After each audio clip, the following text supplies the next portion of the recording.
Right now, the Shadow Fleet is already burning in the Black Sea. Madyar forced a Russian helicopter to nosedive into the ground. The armed forces of Ukraine struck and pushed back Russia in the Dnipropetrovsk region. Russia's losses have surpassed 1 million. There is panic in the Kremlin. There aren't enough contract soldiers, and these numbers are shocking.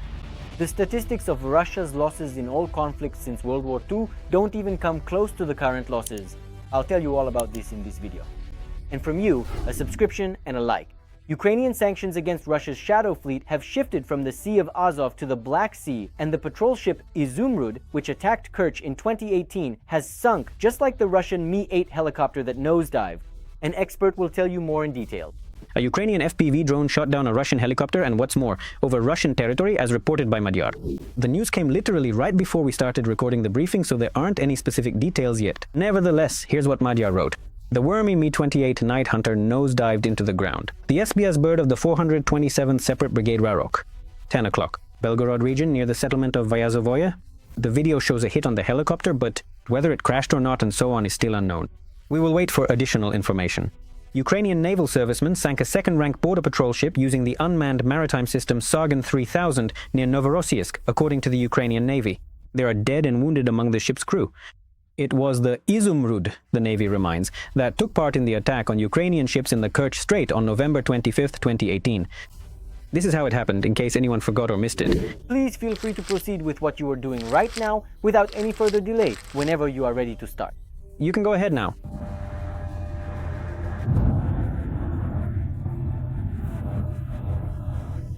(8:21). In fact, in the background you can see the Izumrud, while the ramming of the Ukrainian tugboat is being carried out by another patrol ship, the Don, which later lost control and crashed into the starboard side of the Izumrud. Overall, the Don is still waiting for its turn. The Navy also provides a satellite image of the Izumrud at the quay wall in the port of Gelendzhik. In the image, you can see a rather large hole in the much-suffering starboard side of the Izumrud from the strike by a maritime unmanned boat.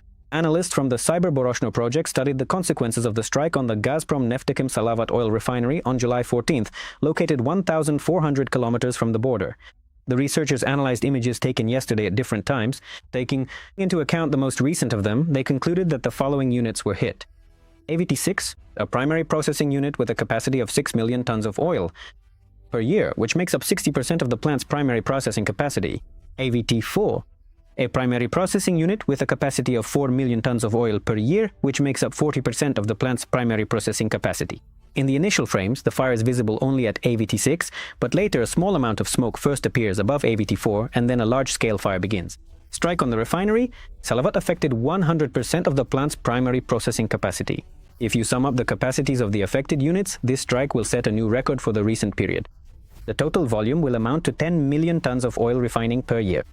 Oil products have washed up on the coast of the Sea of Azov. A local state of emergency has been declared in the contaminated area. The spills have been confirmed in the Temryuk district and the Primorsko-Akhtarsky district, which are located about 100 kilometers apart. The authorities have not yet named the source of the oil products. I wonder what actually happened. 69 people are cleaning the shore in the Temryuk district using machinery. Officials claim that the contaminated soil is being collected and removed and that 1 ton of sorbent has been used to treat the water surface.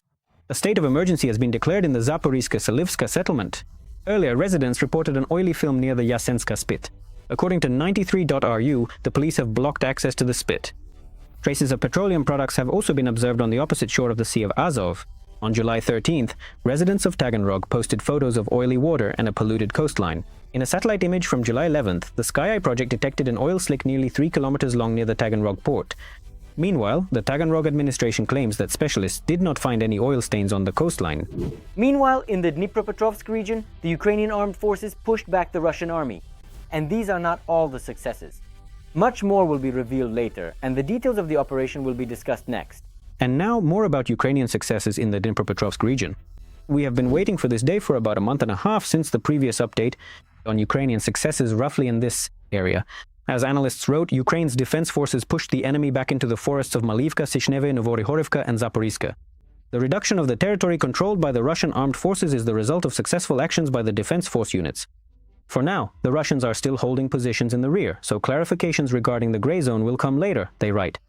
As Playfra researcher explains, most of this territory will likely remain in the gray zone until Russian forces lose the ability to continue infiltrating or until the Ukrainians completely clear out these remaining Russian positions, as is still happening, for example in Kupiansk.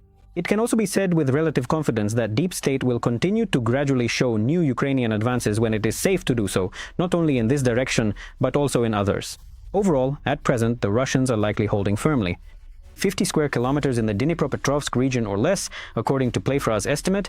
To understand Deep State's assessment, by the end of the 25th year, the Russian armed forces controlled 190 square kilometers in the Dnipropetrovsk region. That is, as you can easily calculate, 140 square kilometers have been liberated from Russian control. This is not the only Ukrainian success.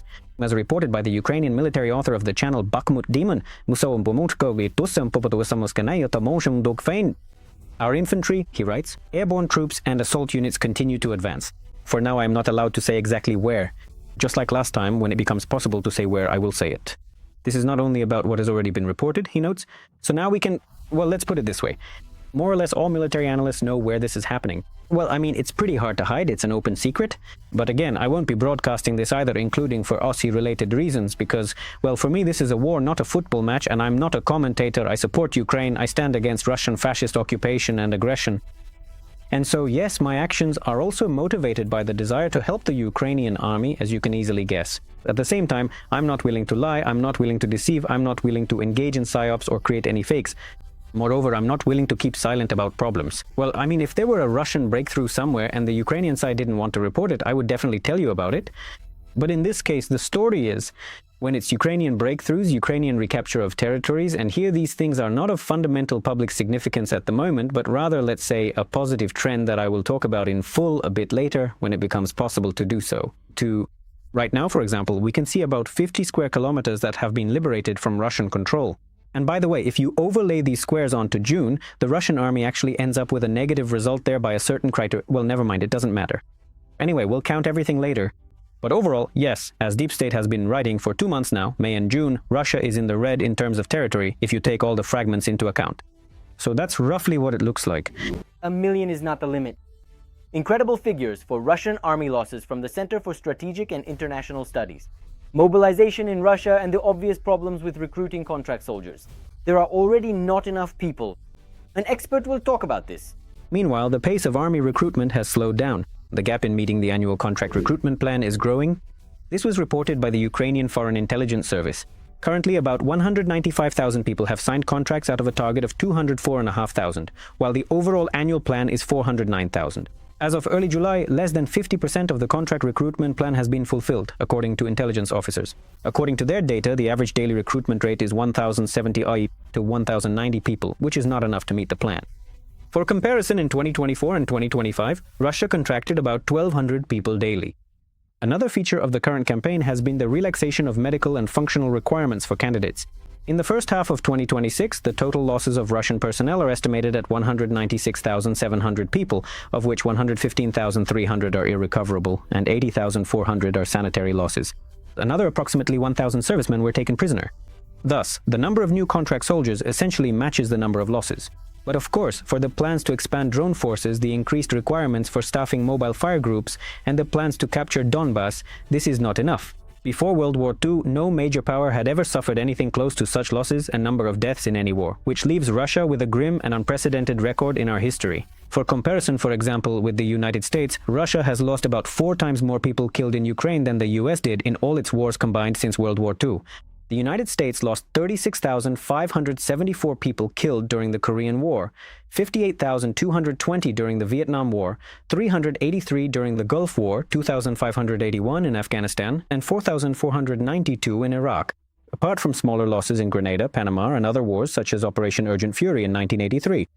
This is despite the fact that the wars in Vietnam, Afghanistan, and Iraq lasted more than 10 years, and the Korean War was a full-scale war with tanks, artillery, and aviation on both sides, not to mention hundreds of thousands of Chinese volunteers fighting on Kim Il-sung's side.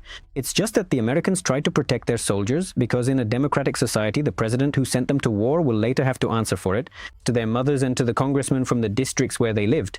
And they did ask. Russian losses and the number of those killed are also notable from a historical Russian and Soviet perspective. Russian combat losses, those killed in Ukraine, are more than 28 times higher than Soviet losses in Afghanistan in the 1980s, more than 18 times higher than Russia's losses in the First and Second Chechen Wars of the 1990s and 2000s, and more than 9 times higher than all Russian and Soviet losses in all wars combined after World War II. By the way, this is clearly visible, for example, at the memorial in Saratov, where they decided to inscribe the names of all the locals who died in the so-called special military operation. This is what it looked like in a Google photo from 2020, and by 2025 it already looks like this. Feel the difference, as they say. Also note that on the original memorial, the surname started being written in 3 columns instead of 1.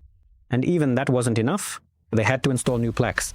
Moreover, the second photo that I showed you is from last summer. By December, it became known that since July, 401 more names of those killed in the war with Ukraine were added to the Saratov memorial.